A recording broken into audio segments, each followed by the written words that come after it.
Today's daf is daf Samach Zayin. Let's just mention that the Mishnah on daf Samach Vavam and Beis begins with the fact that the Chashuva Yerushalayim would be Malave, the Mishaleach, up until the first sukkah. And how many sukkahs were there between Yerushalayim, the outskirts of Yerushalayim, and the tzuk, the cliff, the very steep mountain from which they would throw off the Sawyer? 10 sukkos. That's what the Mishnah says. And the Mishnah continues here on Daf Samach Zayin Amud Aleph, Tishim Ris,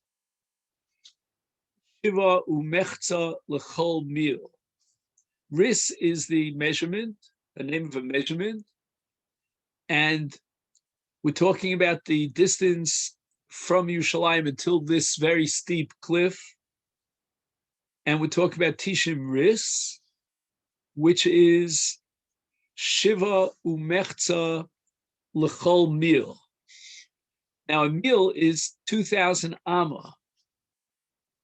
And the distance from Yerushalayim until the tzuk is 12 mil. And there will be 11 different little segments of travel from Yerushalayim until the tzuk. From Yerushalayim to the first sukkah, from the sukkah to the second sukkah, until we get to the 10th sukkah, and that's the last of the sukkos. So if we sort of summarize some of these calculations, then we'll come to the following calculations. He says that the distance from Yerushalayim to the cliff was 12 mil, and that's 90 plus 7.5 is 12. And the journey consisted of 11 segments. The first segment was from Yerushalayim to the first booth, and 9 more to each of the other 9 booths, and one last segment from the 10th booth to the cliff. Now, since 7.5 ris equals 2,000 amma, it follows that one single ris equals 266 and 2/3 amos. Now, the Mishnah continues and tells us that Al Kol Sukkah V'Sukkah.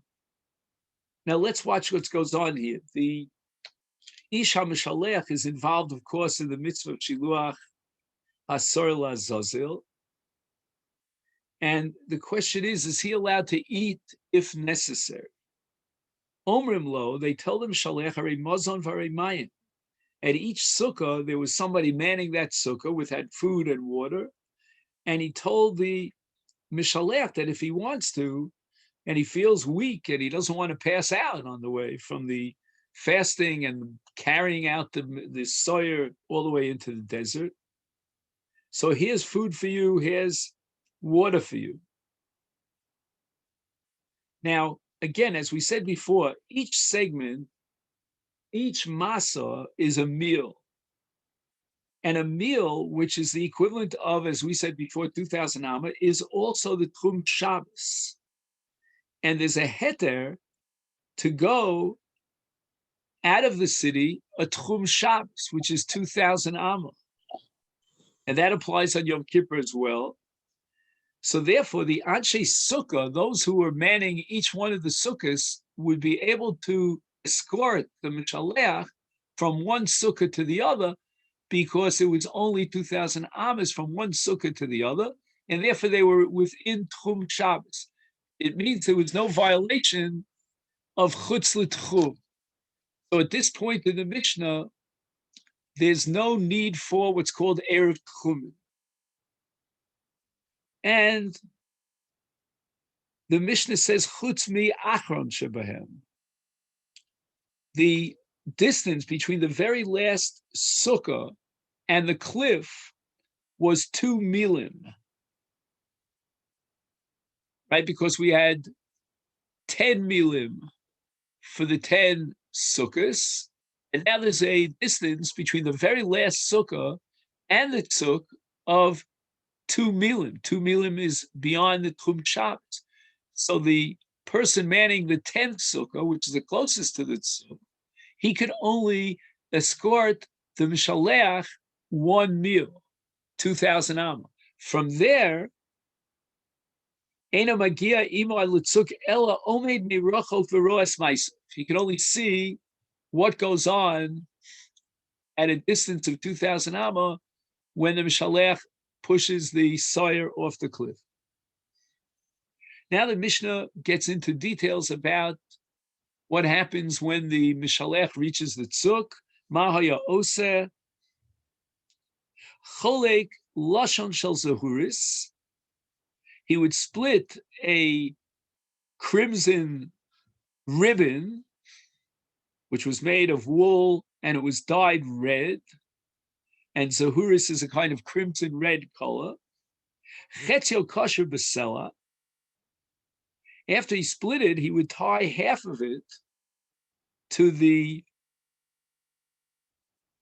boulder, the last boulder at the corner of the cliff before he pushed it off. And the other half of this ribbon was tied down between the horns of the he-goat. And the Gemara is going to discuss the great miracle that took place when HaKadosh Baruch Hu was machaper the avonos and the crimson color would turn white. To chafoli achorav. He pushed it backwards, meaning that it should go back, its back first over the tzuk. V'umisgalgel v'yored, and it rolls down, hitting the steep mountain. It was already broken up into different limbs before it reached halfway down the mountain.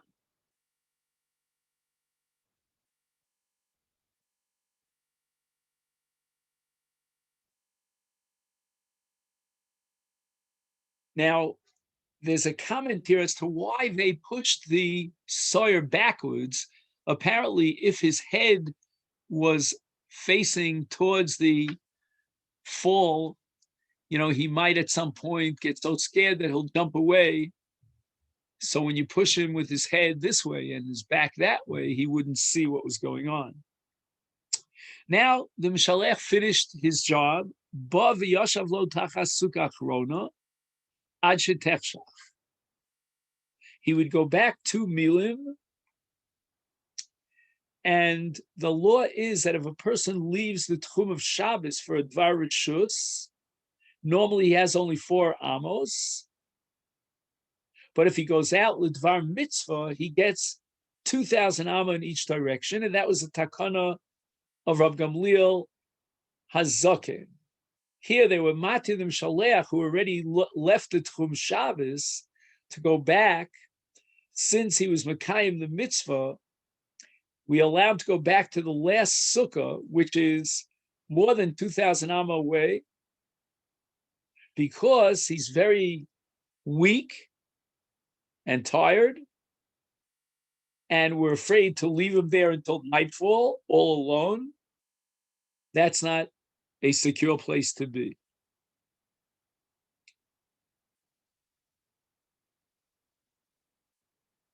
Now, of course, you might ask, well, why didn't they allow him to go all the way back to Yerushalayim? But that might involve other violations. And now already he's on his way back. We're not going to override Yom Kippur and be matir him to be Machal Yom Kippur in order to get back to Yerushalayim. We'll wait till after the nightfall.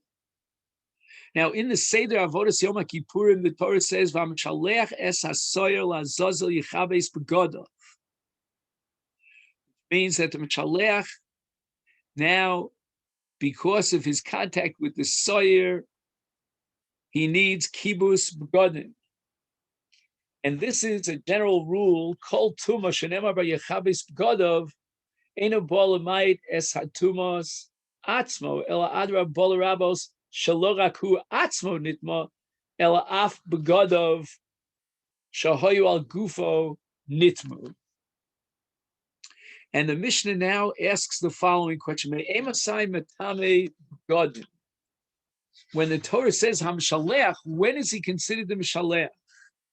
And the Mishnah says, Mishayetze chutz lechomas Yerushalayim. According to the Tanakama, immediately when he's on his way to the Tzuk, he's left the bounds of Yerushalayim. He is now mitame b'gad. Rabbi Shimon Omer disagrees. Mishas techiyoso l'Tzuk. He's not tamei. His b'gadim aren't tmeim until he reaches the Tzuk. And not only reaches the Tzuk, but Rabbi Shimon holds he has to push it over the Tzuk. Only then, at that moment, is he mitame b'gad.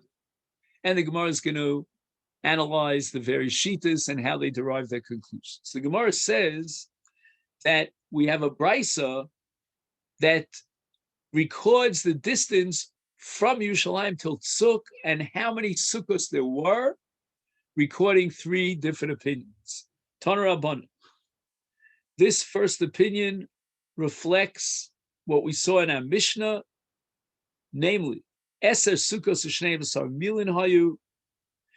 There was a distance from Yerushalayim till the Tzuk of 12 milim, and there were 10 sukkos, which took you 10 milim, and then there was a gap of 2 milim between the last sukkah and the Tzuk. Divrei Rabbi Meir. Rabbi Yehuda Omer, Teisha sukkos v'asara milim. The distance between Yerushalayim and the Tzuk was only 10 milim, and therefore they only needed 9 sukkos, because after each meal of a distance towards the Tzuk, they would set up a sukkah. And the distance between the last sukkah and the Tzuk was only 1 meal, which means that, according to Rabbi Yehuda, those who were manning the last sukkah would be able to escort the Mishaleach all the way to the Tzuk, because it was within the Tchum Shabbos and it was only Alpayim Am. Rabbi Yossi Omer, here's the third opinion of the Tanoim, Kamech Sukkos v'asara milim. While he agrees with Rabbi Yehuda that the distance from Yerushalayim to the Tzuk was only 10 milim, but nevertheless, all we needed, according to Rabbi Yossi, was 5 sukkos, because every 2 milim there was a sukkah, and if you have 10 milim divided by 2, then you have 5.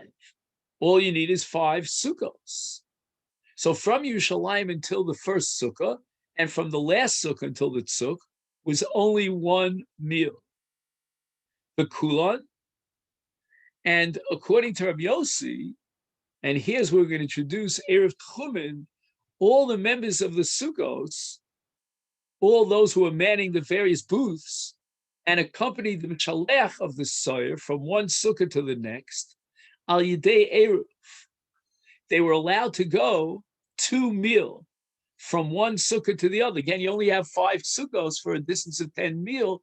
Obviously, there's a 2 mil distance between each sukkah. That's outside of Tchum Shabbos, and therefore they needed an Erev Tchumen. And the Erev Tchumen means that, let's say, for example, those who are manning, or one person manning the first sukkah, he would put his Erev 1 meal beyond his sukkah before Yom Kippur. He was Kona Shvitza there, and that would allow him to go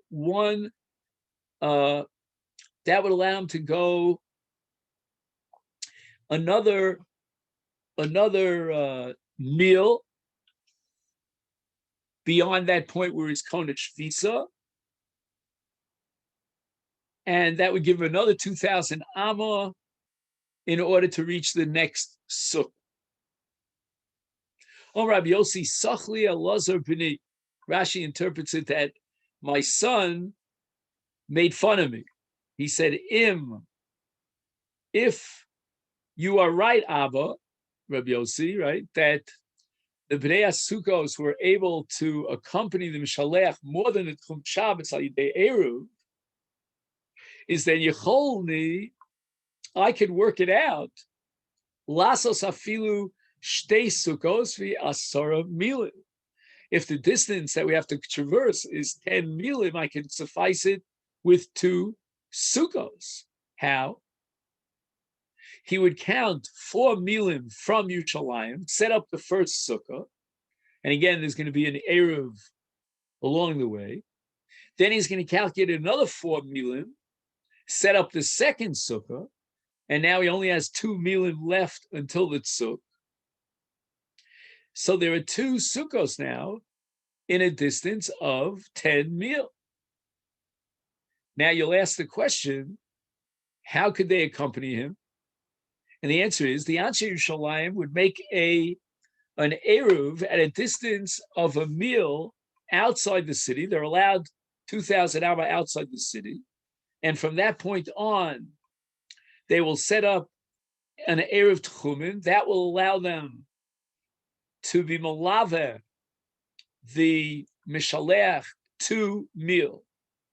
And those who are manning the first sukkah will set up an Eruv at a distance of 1 mil towards Yerushalayim, and they will go towards Yerushalayim, and they'll be able to go 2 mil from their sukkah.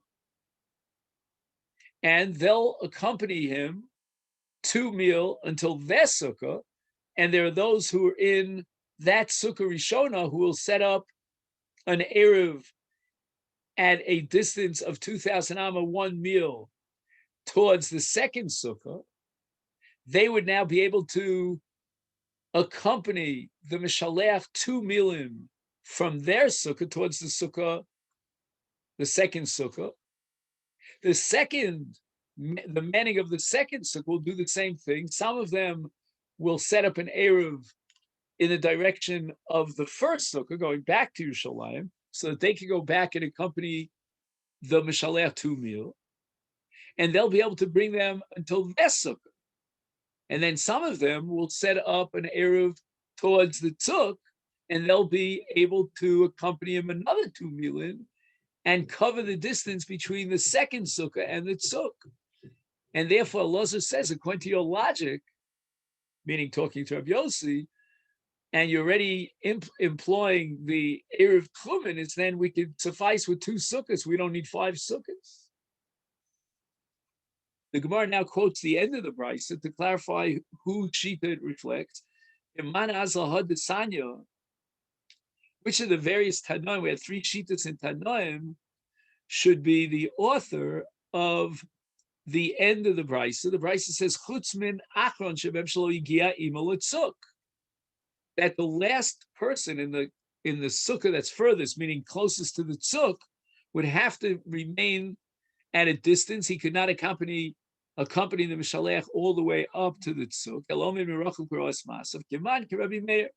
It's only according to Rabbi Meir that the last one in the last sukkah would not be able to accompany the Mishalech up to the tzuk, because according to Rabbi Meir's shita, the tzuk was a 2 mil distance away from the last sukkah, and 2 mil is more than the Tchum Shabbos. The Tchum Shabbos is only 1 mil, but according to both Rabbi Yehuda and Rabbi Yossi, there was no need to stop prematurely before you reach the tzuk, and from the last sukkah until the tzuk was only 1 mil, and therefore they can accompany the Mishalech all the way to the tzuk. The Mishnah says, "I'll call sukkah v'sukkah omelo harei mozon harei mayim tana." We have a brayso be'olam lo hutzach adam lekach. There was never a case in Jewish history when the Mishalech actually had to eat while he was on the way. Ella, but nevertheless, we insist on this entire procedure, and that's going to help him psychologically. She'eno dome misha yesh lo paskusal misha ein lo paskusal. Psychologically, it calms him down knowing that if in event he has need to break his fast, there's food and there's drink available. The Mishnah says, Ma'aya osech cholek lashon shel zahoris. So the Gemara asks the following question: V'naktere kule besela. Why don't we tie down the entire ribbon onto the stone?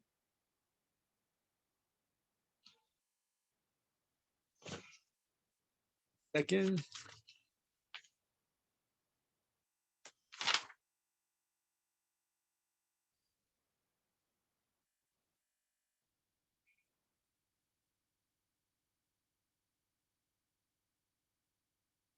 I called it a ribbon. In the English translation, he calls it a strip of red wool. Okay. So why not tie it down completely to the cellar? Why do you tie half of it to the head of the sar between its horns? Came in the mitzvah be he after the word dechivas hasoyer. Since the Torah says when asasa ir alav is kalav onam eretz gzera, and the word gzera means that we should split something. Ligzar is chiduch, and therefore we have to send the sire to a place where the sire would be, so to speak, split. And now what we're afraid, if we tie down the entire ribbon onto this boulder, Dilma, Kadim Umalbin, Umiasve Daite. Perhaps the Shalech would see very early, even before he pushed the sire off the cliff, that the ribbon turned white. And therefore, maybe in such a case, he's going to feel, okay, I'm happy. We were elated. The kapara was achieved as symbolized by the change in the color of the ribbon. And then he's going to get so sidetracked and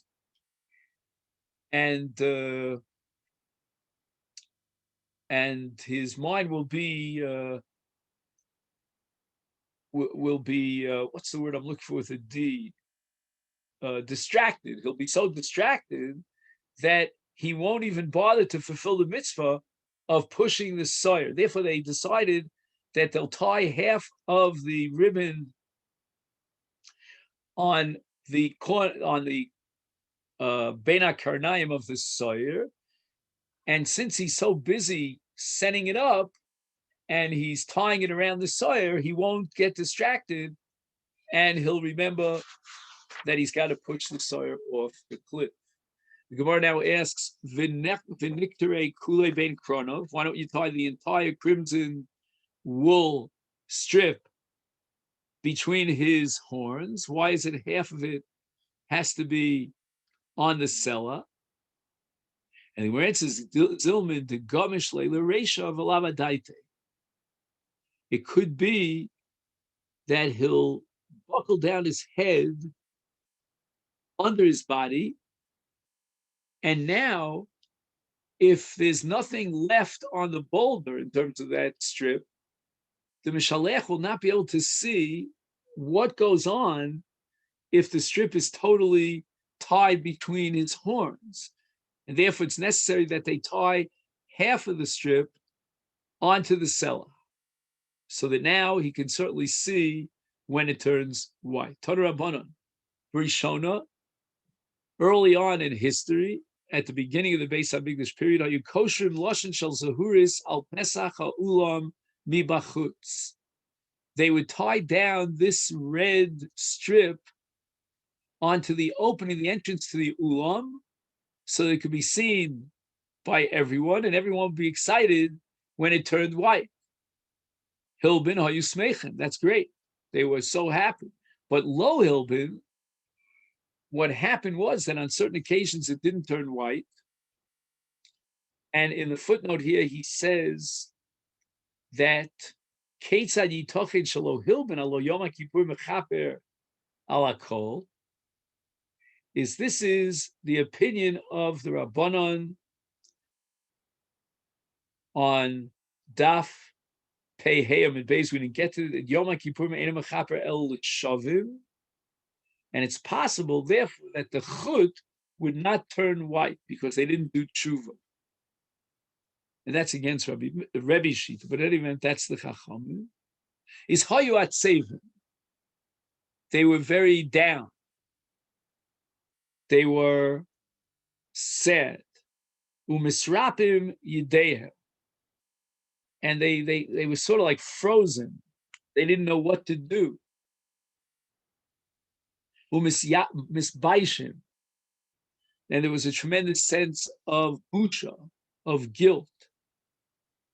Now, it's not clear to me why that's a bad thing. I mean, it's not good that Jews are sad and they're embarrassed and humiliated, but in this case, I would think it could motivate them to do tshuva. Anyway, it's kinushiu kosher al Pesach ulam shebifnim. So in the second stage, they established that the crimson strip would be tied at the same entrance, but on the inside of the entrance. It was not visible to the public, and therefore they would not be sad. But Vadayin, Hayu Mitzitzin Viroin, they still could sort of peek through the opening, the entranceway, the gateway of the Ulam, and they could see Hilben Yusvechim, Lo Hilben Yuatsevim, and therefore Skinu Shiyu Koshin Oso Chetzio Basela v'Chetzio Ben Krono. Now at that point, the sawyers all the way out on the tzuk, they couldn't see it, and therefore they wouldn't get depressed about it, except for a few people who were there from those who accompanied the Mishaleh.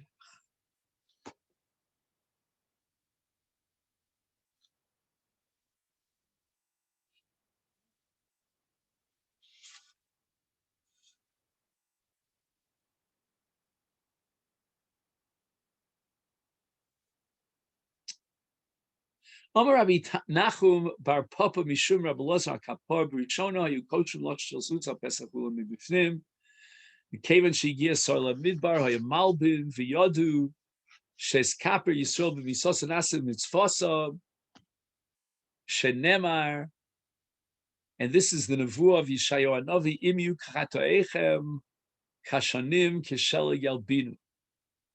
And even if your sins will stain with a red stain of that's indicative of wool that's red, if you'll do tshuva, then Hashem promises He will turn the red into white like snow. Kesheleg Yalbinu. The Mishnah says, "Lo hoyam agila matzahar achenase varim v'varim iboiluhu osar mevarim mahen bano." We're going to have a machlokus now about the status of the Sarya Mishalech, the body itself, the segments of the body that fell on the mountain. Are you allowed to benefit from it or not? Does it have a status of hegdesh? And would you be allowed, for example, to feed it to your animals? Rav Shmuel Chadam Mutarim Chadam Asurim. Man Diyom Mutarim Mishum Dichsiv. And here we're on Daf Samach Zayin Amid Beis.